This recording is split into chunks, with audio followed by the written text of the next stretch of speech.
Hello, my name is Ivan and you're on the Deep Labs channel, and today's video will be about the ATV project. You might remember that we had a contest. One of the categories there was the electric ATV project. Dennis won in that category. After that contest, we reviewed the project a bit and simplified it. The contest featured a project for a large ATV, high-powered, running at 300 volts. It had power steering and a lot of additional equipment. So what do we have now? A standard frame, solidly welded, constructed from durable steel, just like everyone else's. There are many sheet metal parts, each one cut out precisely with a laser. In the front, we have a suspension system with transverse arms, and in the rear there is a suspension setup with longitudinal arms. The motors here, as I mentioned before, will be our own, as well as the gearboxes. Our own gearboxes with electric locking, all-wheel drive, 2 electric motors. Independent suspension, additional. There won't be much equipment. Overall, it's planned to be more compact, so this isn't a top-of-the-line model. Here is our gearbox. We manufactured it on our own specialized equipment. I personally designed the internals of the gearbox, the gears. We outsourced for production. The gearbox housing was designed by Dennis, who is also designing this ATV. With the button, you can lock the rear axle, the front axle, or both, and at the same time the interaxle lock as well. We don't have a locking mechanism, there are 2 motors. There's a very large torque reserve here. These gearboxes will be installed on the front and rear axles respectively. They're universal, 2 identical ones.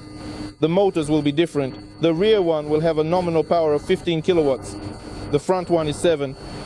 The peak power will depend in particular on the controllers. It can be 2 or 3 times the nominal value.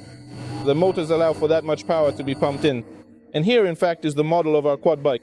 Here are the motors you may have seen in previous videos. Here is the gearbox. Cooling radiators. Accordingly, there are pumps. Again, 2 separate cooling systems for clarity. Here is the battery, ours. These are the blocks for the electronics. There will be several of them, as well as various different tanks. We do everything strictly according to the model, meaning the frame we have is constructed with tolerances of only a couple of millimeters relative to this model. Of course, we do not use advanced technologies such as CNC bending machines or laser turbo cutting equipment. All of this is made using a manual bending machine and a pipe end facer, but still, we can achieve a tolerance of a couple of millimeters. The model also includes stabilizers. Whether we will actually make them or not will be determined by practical tests. But they are included in the model, included in the layout. They can always be removed or installed. Here is the battery pack for this ATV. It is already assembled and ready. This is a 24S battery. There are 24 lithium NMC cells, all connected in series, providing about 73 amp hours of capacity, so the battery totals approximately 15 kilowatt hours. Why 24S? Because we might use controllers, not the ones here, and for those the limit is set at 24. So this is a kind of universal battery that will fit several controllers. So what do we have here? There is a cooling system here. A tube heat exchanger, balancing wires, 2 thermocouples in different parts of the battery, and of course the power cables. Here the cables are 50 square millimeters with a margin. These are the cells we use in our battery. This is lithium NMC. I also wanted to talk a bit about the assembly technology. Right now we've borrowed the technology from Sasha, who builds scooters.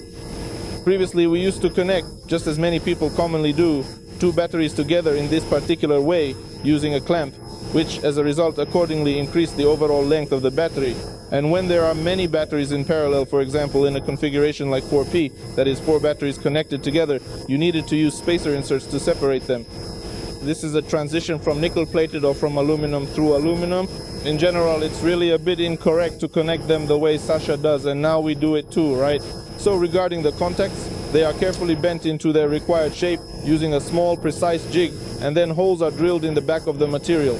A long metal plate comes supplied with pre-cut threads, which means you have the option to cut the threads after the laser cutting machine process. Even though the hole isn't very even at first, it eventually gets threaded, and accordingly there's a plate positioned in front for 2 bolts to be attached securely. This way, there are no spacer washers needed, and you can even make a 4-piece setup. You can assemble it quite easily and get excellent reliable contact, so the short length also helps to save space in the battery case.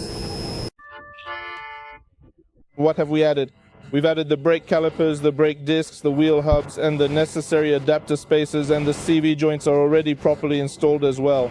All of this carefully spins and works together on all 4 wheels of the vehicle. The calipers here are from a Chinese ATV. They're what you would call no-name parts, meaning they're a universal part that can be used in different applications. The brake discs here are homemade. They're straight and simple with no unnecessary complexity. The adapter spacers fit the bolt pattern of a Vias hub, ensuring compatibility. We made these spacers on a CNC milling machine so they fit the standard ATV 4x110 bolt pattern. The CV joints used here are Vias ones as well, specifically the outer type, but for an ATV that's more than enough in terms of reliability and strength, providing durability for off-road use. The brakes, of course, are small, but in principle for an ATV they should actually be more than sufficient. The adapter spacer is designed in such a way that 4 countersunk bolts, each measuring 4x98 millimeters, are screwed in here. Standard VAZ parts fit in here easily. A 19mm socket tightens it, and here a thread has already been cut for 4 studs, 4x110, which is a more standardized bolt pattern for ATVs.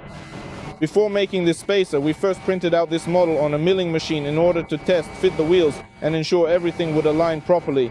We also cut the thread here, attached it as well. Here it is, actually attached it and measured it carefully. Everything matched up for us perfectly, and only after confirming that did we proceed to start making these spacers. The wheels here are standard for this type of vehicle. For mid-sized ATVs, the typical wheel size is 26 inches in the front for width, 8 inches in the back, and 10 inches on a 12-inch rim, with a 12-inch rim being standard.